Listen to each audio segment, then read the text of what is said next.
YouTube, what the crap's going on? HeirofCarthage here, back with another Total War Warhammer online battle. Kind of wanted to bring you some fun stuff tonight, and well, I hope it'll be fun. I was getting to play a couple of battles online for the first time in a while, and I wanted to just, have some fun and pick some armies that are less than conventional. Let me show you the results of a couple of those battles. These are just quick match battles, so it's whatever I get matched with, I'm just going up against it. So this is a Wood Elf build that I actually had used against me a long time ago, and I thought that it was interesting. In fact, it's an interesting pick if you're expecting to go against relatively unarmored enemies, and or maybe like a few units have armor, but for the most part their army is unarmored. Look at this. He forward deployed some poison Chaos Warhounds. I have 4 Deepwood Scouts. 2 of them get immediately tagged, so this is bad. Things didn't start off exactly according to plan. I had units nearby for support, but Warhounds just do absurd damage. Deepwood Scouts are frail like little schoolgirls, and I hate to even say that because it's kind of insulting to little schoolgirls because I think they're a lot tougher. So yeah, I mean, Deepwood Scouts, very, very, very frail. They can do terrible damage and they have good range, but they are a very frail unit. So anyway, and they can fire while moving. So basically what I've done is I've brought a Wood Elf build that I'm going to slightly change up the intention. At first I had it all split apart, and it's because I expected my opponent to bring your typical 2 Gore Bulls plus either Morgur or something similar. So I wanted to spread my army out all over the place so that they had to pick a place and attack that place, and then leaving themselves open to all kinds of outflanking. But my opponent instead brought a very unorthodox army himself, which was made up of chariots, minotaurs, so there's 2 of those at Chaos Spawn, just a couple of infantry, and then a Brave Shaman of Wild to summon up a Cygor. My Gladius, by the way, is up on an eagle. So my army is 5 Dryads, 3 War Dancers, and 3 War Dancers with the Azrai Spear. And his chariots are a big problem. If he micromanages his chariots, he very well could kill a large portion of my army. The only good thing I have going for me is my War Dancers with the Azrai Spear, armor piercing, anti-large. And someone said they're not anti-large. They are both. They're both armor piercing and anti-large. Yes, they're both, I promise. So yes, this was not started off ideal for me, but this will still work in my favor. You can see my opponent is kind of taking the bait for this army, which is to just go crazy trying to kill the Deepwood Scouts because they're worth so much, and everybody just wants to kill the Deepwood Scouts. This is actually good because you can see Gorbull is not paid attention to, and he's left unsupported. These Minotaurs get thrown into a blob, and basically my Azrai Spear can come over here and mop these guys up. While one Deepwood Scout here does get killed, it occupies the attention of a Minotaur with Great Weapon and a Razor Gore Chariot long enough for me to spread out the rest of my archers and take out one of his chariots while he was busy doing that. And then meanwhile, my Dryads and War Dancers will definitely do well against unarmored infantry. And Khazrak is not being microed either. He's on the chariot, but the micro is just not happening. Now, and I'm not doing a ton of microing with my leaders either. But I've got my Glade Lord up on the Eagle because I knew that the Beastmen couldn't do much about the Eagle. So I put her up there because I knew it would be a safe spot, basically. You can see here he's trying to run his chariots through me, so I'm going to keep feeding him Azrai Spear rather than, letting him get away with charge after charge. And you can see eventually he gets bogged down, and the Azrai Spear will start to work their magic. And then my archers are just nearby firing on everything, and it serves as a constant nuisance. And you can see my opponent just can't resist the urge to try and kill the archers, despite throwing all of his expensive units into poor positions against my Azrai Spears. So this just gives me a lot of opportunity. Like right here, he didn't charge my Azrai Spear. If he had have, he could have charged through them and onto my archers. But I got a clean block because his attack order was on the archers. So like I said, it ends up working to my favor, and his Minotaurs really can't escape my Azrai Spear easily because the Azrai Spear are basically just as fast. So these Minotaurs will continue to take damage again. Another unit thrown in his way. He wants my archers, and that's really, again, it's just his sole mindset right now. And the Dryads have done their job beautifully. They got into combat, they are immune to psychology, and they just fight, and they don't do great, but against Beastmen infantry, they're going to do pretty darn well. I decided to pin down Khazrak so there's no fleeing, and then I'm going to be able to open up on him with my Glade Lord while he's under the prey of Aneth Rayma. He's going to take extra missile damage because of that. And again, the chariots just still absolutely, crazy bent on destroying my archers. Keep coming back, and like I said, my Azrai Spear are able to continue to chase them. The Azrai Spear are very quick units, and I think people are used to being able to run away from spears. But you don't easily run away from these ladies. They are quite fast. They can be defeated. I think you all see me use them and got plenty defeated before. The Cygor back here actually gets a few kills. It's not a big deal though. It's a summon Cygor. It goes away on its own at some point. Kazrak gets routed by the conglomeration of all my war dancers. He did get 117 kills. So Kazrak on his chariot can definitely do some damage. But it's against lightly armored units. You know what I mean? And this army was meant to work one of a couple of ways. One, it throws my opponent's idea into chaos, because usually your enemy likes to form up in one single line. And when you have your elf army like this all spread out all over the place, they don't really know where to attack you. And any one place that they do, you can work to gain that advantage. The Azrae Spear basically trick the enemy into sending in cavalry or other large units like it happened here.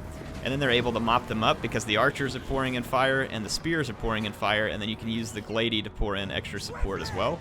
And she is safely in the air the whole time. I don't have to worry about micromanaging her much, so that was the benefit of this particular plan. Cygor wants a little bit of revenge here. Like I said, he's just a summoned Cygor, so he's not going to withstand too much more beating. And then the Bray Shaman, Lore of Wild, is trying to run away from my Dryads. But it's a little too late for him to turn this battle around. He's the only beast standing. So in this case, it's going to be a Pyrrhic victory for me. It was a little bit ugly because my opponent's army was slightly unexpected. There wasn't much I could do about the chariots, getting a fair few kills, but the basic idea of the build still worked, even though he caught me slightly off guard with those forward deployed Warhounds. These guys can pay for themselves very, very quickly into Deepwood Scouts. So the idea behind this army is, yes, I'm forward deploying the Deepwood Scouts in a risky position. The idea was that the Dryads could get in the way of enemies long enough for the Azrae Spear to arrive on station. And again, it's to cause immediate chaos in my opponent's plan. No pun intended for the Chaos Spawn and the Chaos Warhounds. So yes, causing immediate chaos amidst the enemy because they don't know what to think. They didn't expect you to do that type of thing. So again, that army is meant all about imbalance. There's another one that I played that was kind of just more for fun. Yeah, it's this one right here. So this is another battle I played tonight. My opponent made a slightly unorthodox pick himself with an Archlector and a Sunmaker.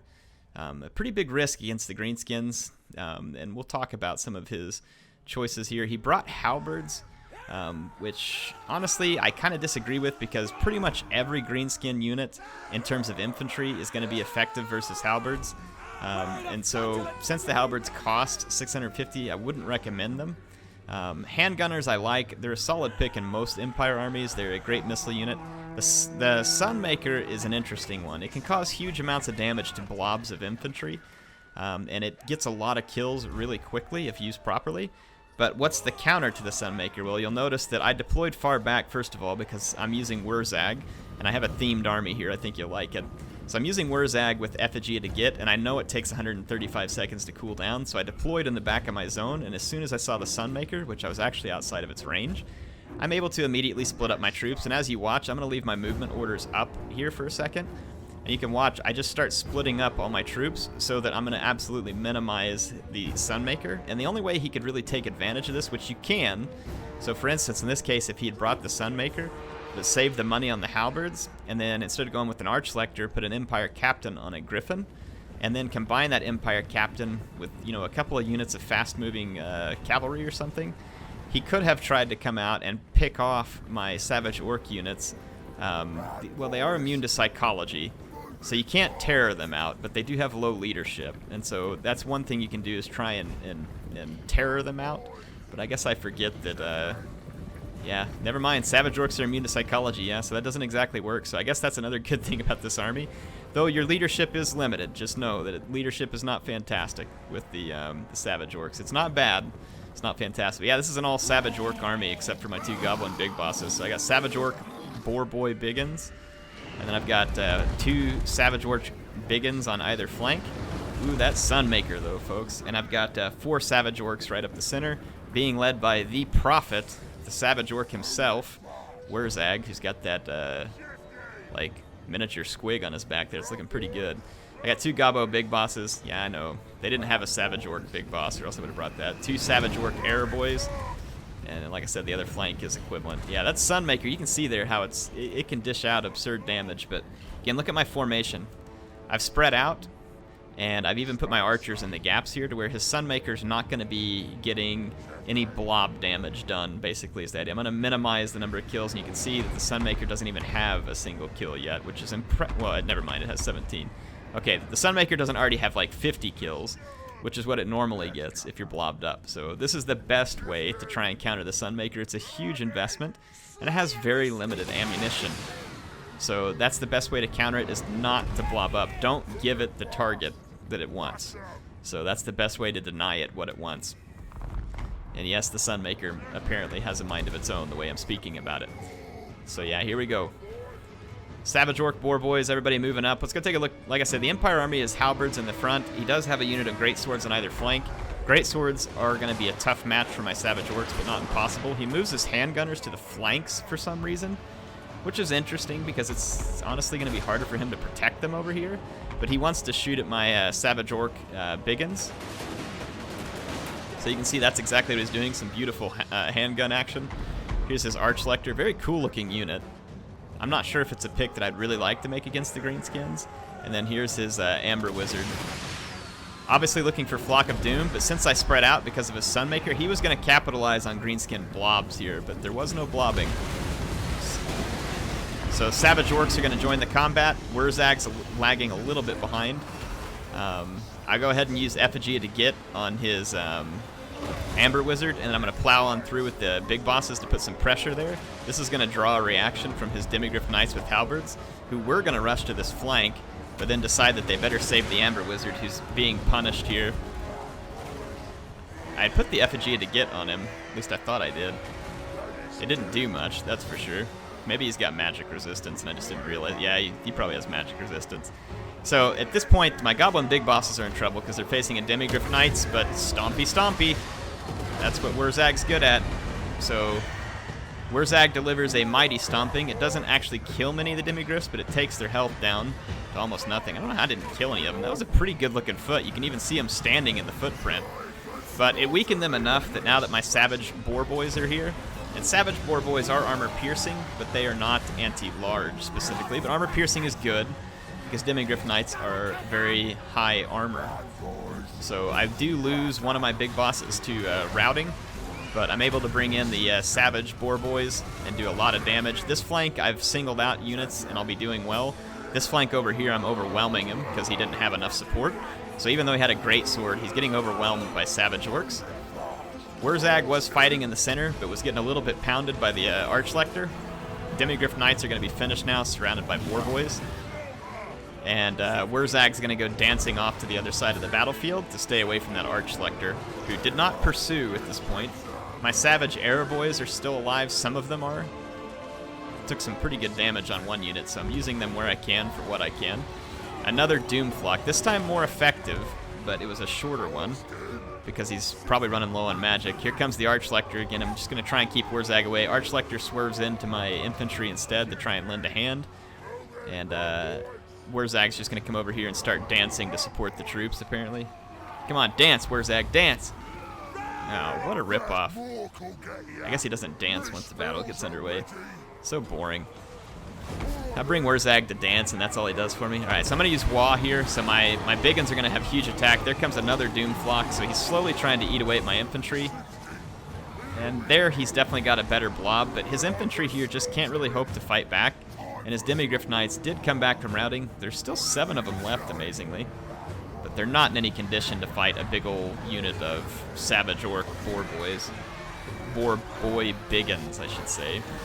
And with a decent amount of armor piercing, the Demigryph Knights are going to be quickly slaughtered because they just don't have the hit points left to handle that. Over here, the Archlector's tied up with anti-large Savage Orcs and armor-piercing Savage Orc Boar Boy Biggins. And like I said, Wurzag is just kind of standing nearby for support, and he's able to support, so an all-Savage Orc army. Did y'all like that one? I know I don't think, my opponent was a viewer, by the way, and if you're watching, thank you for playing, and thank you for the game. Just give you a couple of tips here in terms of the army. I like that you're using different units, which is pretty much what I was out to do tonight, too. But I would say that when the Empire goes up against the Greenskins, I don't disagree with the idea of an Amber Wizard, not in the least. But I would disagree with something like the Sunmaker because it invests too much funds. into a unit that is not likely to pay back and can be avoided kind of the way I did. So handgunners, like I said, always I think a solid pick. Halberds I think are a little bit of overkill.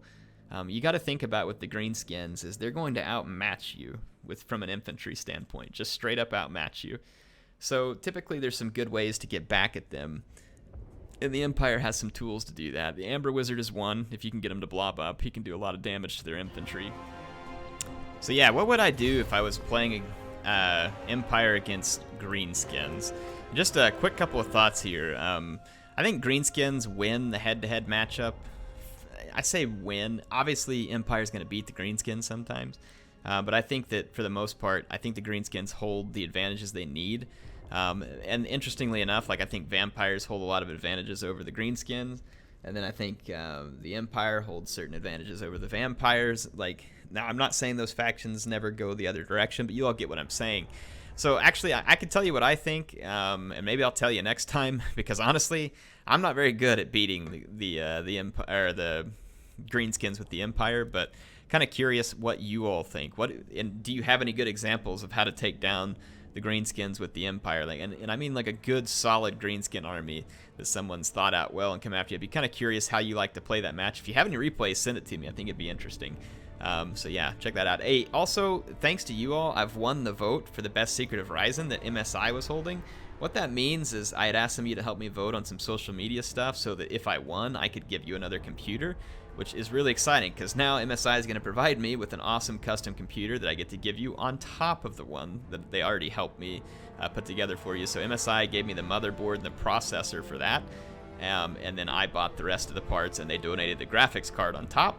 So one of them is part me, part them, and the other one is all them. So really appreciate them supporting this channel that way. That's a pretty awesome investment if they're here letting me give away 2 gaming computers to you. So really appreciate their support. If you're interested in winning, basically what I'm going to do is I'm just going to pull 2 winners out of the contest. So if you want to go sign up for that, I'll have a link in the comments. Some of you might be like, Air, when is that going to happen? You've been talking about it for a while. I made sure that the contest was going to last for a while because I wanted everybody to have a chance to join it.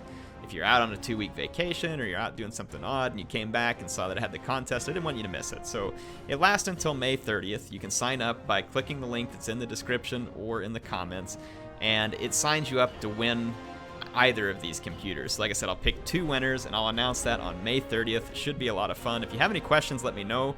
Again, thanks to MSI for helping me sponsor that. Thank you, my awesome viewer, for being here every night. You're awesome, and I like making videos for you. So, I know it's been busy recently and everything, but I love coming home and getting the opportunity to make these videos for you. It's a great way to unwind and enjoy some time with you. So, hope you enjoyed it. I will see you back in the battlefields of Total War Warhammer soon. HeirofCarthage, signing out.